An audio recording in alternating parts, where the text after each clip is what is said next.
Now, residents of Ilobu in Osun State have appealed to both federal and state government to come to the aid of persons affected by the recent communal clash in the town.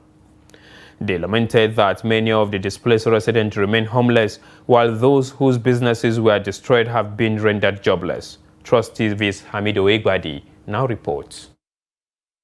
Though peace has gradually returned to Ilobu town in Irekodun local government area of Osun State, the community is yet to recover from the devastating impact of the conflict.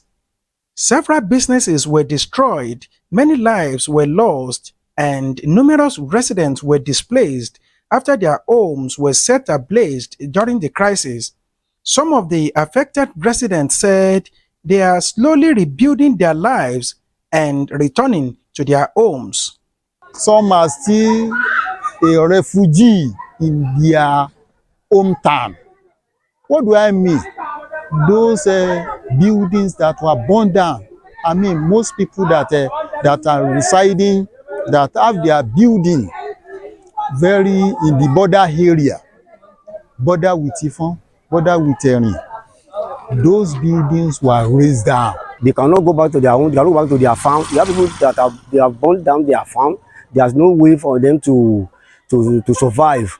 So those are the things that we would like government to please come to our aid, so that those people that are displaced will go back to their houses and see what they can do to make them feel better again. Meanwhile, the umbrella body of all indigenous groups in the town, the Ilobu Ashake Development Union, has distributed palliatives to some of the affected persons.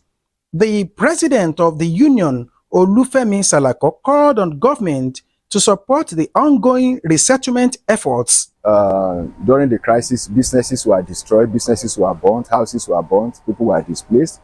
And the more the pain lingers, the more it's difficult to move on. And we are trusting in government to come in and help us, particularly in resettling those whose homes were destroyed, whose businesses were destroyed, so that they can get back on their feet and the scar and the pain of all the crisis can actually be forgotten. And that's our appeal to government. During the crisis, NEMA came in to help us give some relief materials immediately. But now we've gone beyond that, we're in the rebuilding stage. So we need the help of the government. The residents of Ilobu also urged government and security agencies to ensure lasting peace in the area. Amid Oyegbade, Trust TV News, Osogbo.